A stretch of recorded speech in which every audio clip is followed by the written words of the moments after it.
Hey guys, it's Comic Book Junkie. I thought I'd start doing some investment type videos, and for the first one, I kind of wanted to start out as kind of talking about whether you should invest in comics or not. I know there's a lot of people in the comic book industry now collecting comics, a lot of people that might not really be comic book fans that are trying to make money on comics and, buy and sell and all that stuff. Um, this one statistic that's getting out there in the world is making a lot of people join our hobby is that the comic book market as a whole has outperformed the stock market. So you have a lot of people coming in that don't really know much about comics. I mean, the first bit of advice that I would give anyone, if you don't know anything about comic books, if you're not a comic book collector of some kind, then I would recommend that you do not invest in comic books. Because if you don't know your topic or what you're looking at, you should not be speculating in the comic book market. The same is true for the stock market. If you don't know what a growth fund is, if you don't know what a value fund is, if you don't know what large cap, mid caps, if you don't know about different international type things like that, then you should be owning a mutual fund, not owning individual stocks. It's the same with like comics. You really shouldn't be in that market. You're like, oh, well, I want to make money. There's lots of places you can make money if you know what you're doing. I personally have made quite a bit of money with Magic cards. Now, I used to play Magic, so I knew a lot about Magic. And for a while, I did speculate with some of the cards. I used to buy them when they came out and turn around and sell a lot of them. But you need to know what you're doing. And now the cards come out and they're so expensive that that's really harder to do and takes a lot more. So I don't really do that anymore. As comic book goes, personally, I like to collect. So there are some books that I do invest in. Like I'll try to get a graded book because it'll be easier to sell, might appreciate more. There's a few books I'm going to show you that I've bought as an investment type things where I've picked up a couple extra copies. But if you don't know the market, you don't want to be investing in comic books. Like I said, I have a friend that he's in like antiques, and I have another friend that's into old Indian artifacts. And those guys can tell you the same type of stories of stuff that they've bought that has appreciated a whole bunch of money. So there are lots of areas if you're an expert at, you will be able to make money at. So the next thing I want to talk about is, I know a lot of people chase the movies and they hear about a movie, it's going to come out, and then they run out and buy a book, which is fine if it doesn't go up too much in value. But you have a lot of risk there because, one, if the movie doesn't do that well, the character could drop in value. Another thing is some characters, like for instance, my first thing that pops in my head is the Silver Samurai. I never really thought he was that cool of a character. And so you had the initial movie bounce, but then I don't think you're going to see much more in that book going up in the future. I think, if anything, it's probably down since the movie. Another one was, I forget the guy's name, the villain in Thor. His book went up to a lot, and it's really dropped. So one of the biggest things to me in investing is the character cool or not? Do you like the character? Because if you like the character, most likely someone else is going to like the character. Then that adds on to, okay, well, there's a movie coming out. Here's an example. This is a Shazam #1. This one's graded at 9.6, and it's signed by Denny O'Neil. This book I got several years ago before Shazam started becoming popular, and I got this book for like $60. It was a steal, graded, signed, and now it's going for quite a bit. I also have some individual copies that I picked up at a comic book show 2 years ago for $5 a piece. Now, the main reason I picked them up is I thought, well, he's a cool character, and I could find some high-grade ones, and, I think I'm not investing much, so it's not going to cost me much. So, right now I'm going to show some of the ones that I've done well on. Here's the first appearance of Rogue. These books, that I have like 4 or 5 of them. I think the most I paid for one was like $10. And again, it was one, I know a lot about the XMen. You've seen from some of my videos. I'm like, how is this not worth more? So I picked up several copies, and now they're starting to go up. Here's the first appearance of Rogue. Rogue was big on the cartoon, and not Rogue. I'm sorry, Jubilee. I just showed you the first Rogue. So Jubilee was big on the cartoon, and I picked up a lot of these.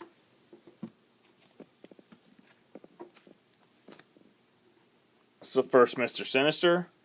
Again, I invested in these simply because it's a cool character, and another reason is this is just a darn cool cover. It's got Wolverine on it. Any cover with Wolverine is an advantage. Plus, I like Havoc. So, and if you invest in something that doesn't cost that much, you really don't have as much risk. Now, this one hasn't gone up a ton, but it is the first Bishop. I said all of these books there, the most I paid was $10 for any of them. I also have about 3 or 4 copies of the first Taskmaster, and I paid, under $10 for that as well.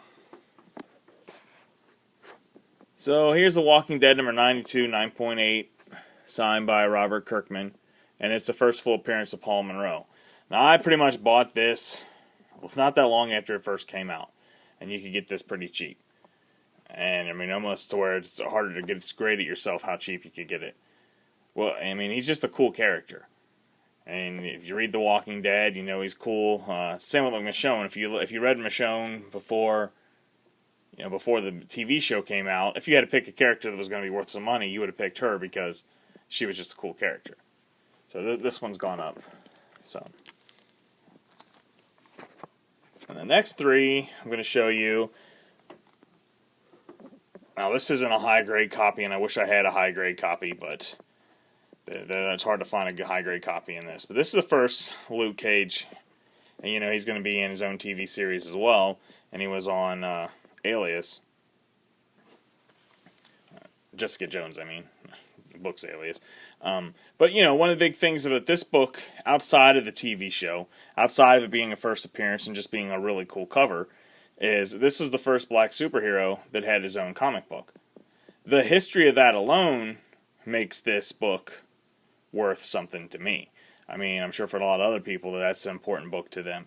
It's just really neat that this is the first black superhero on his own individual comic.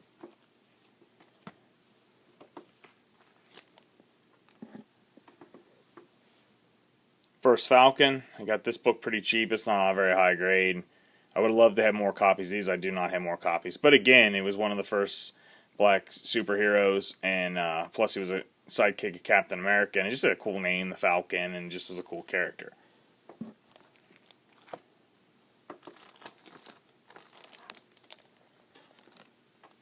And then we had the first appearance of the Black Panther. He was the first black superhero altogether in a book. And, 1, he's just an awesome character alone. 2, you got the history. 3, you got the cover. These are the type of things to me that, okay, he's going to be in the movie, it's going to go up in value, but these books are going to continue to appreciate the history with those books. Now, there's a lot of books that might be rare. You think, oh, it's rare, so it's going to be worth some money. This is why I say focus on whether you like collecting comics. This book is Helheim number 1. It's a variant cover. I hear there's only 300 of these, but I'm not sure if that's 100% true or not. It's not like labeled on the cover. You can pick these things up for hardly anything when you see them on eBay. But to me, this is a book that could be worth some money someday because number 1, I love the story. So I picked the book up because I like the characters. And number 2, it's rare. So it's a rare, it's first appearance, and it's cheap. That's generally when you want to buy a book. Now this one I kind of show you the opposite. Harbinger's number 1, graded 9.2. I just got this one not that long ago, sometime last year, and this one's signed by David Lapham. This book had the opposite. It had such high speculation because of the low print run and was worth a whole bunch of money. But I weighed it and weighed it and weighed it until, I was a cheap price again. I found this one really pretty cheap and picked it up. Because when they say low print run, the print run's not that low. If the characters are cool. I love the old Valiant stuff. But unless they get a show or they get the popularity, you're not going to have a ton of appreciation on this book. Now, I also have books here that haven't really done much. Here's Judge Dredd number 1. I did get this before the last movie, but the last movie didn't really, there was some buzz around the movie time. Would have been a good time to sell it, I guess, if you wanted to sell it, if you were just an investor. But I like the cover. I like the character. It's signed by Brian Boland, so I think that's pretty cool. And I love to buy stuff cheap, and you don't have much into it. Now here's a book that I picked up recently that I think could become pretty valuable. It's the Desert Wind variant edition, so it's fairly rare. The Death of Wolverine by Herb Trimpe. Supposedly one of his last covers. I'm not 100% sure if that's true or not. And it's signed by Herb Trimpe, and it's CGC Signature Series. Now, from an investment standpoint, if you like signatures, I really think the CGC Signature Series are the ones that you want to get because they're witness signed, and that's going to be something someone's going to want down the road. And I think really a lot of the Signature Series books, a lot of times people sell them for not that much more expensive than a regular book. And I personally believe you should pick up the signatures when they're on there like that. Some people feel that it devalues the book because you're technically damaging the book, but I personally like it because, here's a case where Herb Trimpe died recently after he did this book. So there's not going to ever be a lot of these signed. And yeah, he signed a lot of books throughout history. Same with Stan Lee. I mean, Stan Lee's been signing forever. But, once a person is no longer with us, they can't be signing any more copies. And a particular book that you like, if it's signed by that artist, it might be the only chance you have at getting something like that. So I think that stuff's pretty cool. Now there's other books that I have gotten in the past that aren't really worth much. Here's one probably most people don't know what this is. It's the first appearance of the Ghost. It was a character that when I was a kid, for some reason I liked this guy fighting Iron Man, and I have about 4 or 5 of these. But when you can pick a book up for like $1, you invest $5, you have like 5 copies. And that's another thing with investing. Don't go out and buy 20 or 30 copies of these things, because then you're putting too much money in one particular book. Now here's a book, I just like this book. This is the first appearance of Backlash as one of the Image characters, and I've always loved Backlash. I think he's a really cool character that could someday be in a movie or TV show type thing if they ever do some of these old Image characters. He's got these energy whips, and he can turn into smoke, and to me he's just a really cool character. I loved this stuff when I was a kid. Again, these things you can pick up for 50 cents probably in some of the bins. But it's first appearance of Backlash, cheap, and, might be worth something someday, might not. You have the negative of how many there are printed, so it would have to be, something pretty big. Here's the first appearance of Cyber. Actually, I think the one before this is his cameo, and this one is technically his first appearance. Again, the book price back then was $1.25. You can probably get it cheaper than that. So, those are the type of books I pick up 4 or 5 of them, and if they become something, they do. If they don't, no big deal. Now here's a character in the New Mutants that I always thought was super cool, and I have a few copies of this, and it's the first appearance of Warlock. I don't know, I thought he was a really cool character. You can get these books cheap, and to me that's the stuff you want to be buying. You want to be buying stuff that people aren't really talking about. Because once you start talking about it and they start going up in value, you want to get them before they go up in value, and again, you can get those really cheap.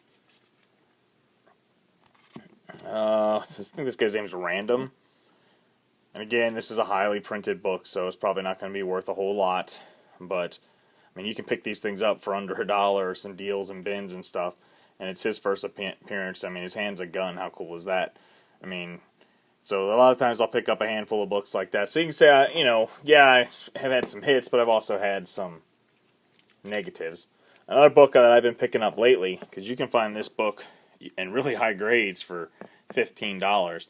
This is the first appearance of the Witch Boy, and it's the black cover, so if you can find some high grades of this, to me, this one's a no-brainer. It's an older book, and the Witch Boy is on the Young Justice cartoon quite frequently, and I just really think that when the younger kids start growing up, they're really going to be going after a lot of the Teen Titans and a lot of characters that have been in those cartoon shows, because that's what they kind of grew up on.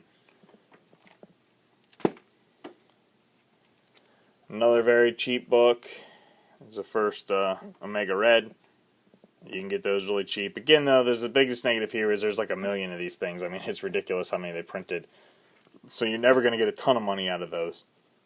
But let's pick up a few copies. XMen number 193. It's the first Warpath in costume. I just think he's a really cool character too, so it's another character that I like to pick up. But, the biggest thing is with comics is, if it's going to be a movie or TV show that's pretty popular, then it's a pretty good deal. But, focus on, I really think you're going to do better if you focus on characters that seem like they're cool. And, you know, obviously if they're rare print runs. When it comes to variant copies, I mean, I like variants, but unless it's a key book, I really think a lot of these variants aren't going to be worth a whole lot down the road. Because, I mean, some of these books, you got 4 or 5 variants for one cover, and they're printing so many of them that 20 years from now, who's going to remember, oh, this is this variant or this is that variant? I just think that collectors won't be willing to pay as much for some of those variants. Now, you know, I'm a collector, so I'm not just in it for investing. Everything I've ever sold, I've put back into my collection. You know, I talked about selling those Magic cards last week, and I've put all that money into my comics. So, you know, if you like something and you're a collector, then, you know, it's worth it to you. I mean, there's a lot of variants that I have myself that I think are really cool, and, you know, I'm willing to pay a little more for that. But I just think in the long run, a lot of variants aren't going to be worth a ton. Some will be, especially first appearances. But that's just my thoughts there, and I'll try to make a few more videos on some of the investing down the road. But that's all for now. Later.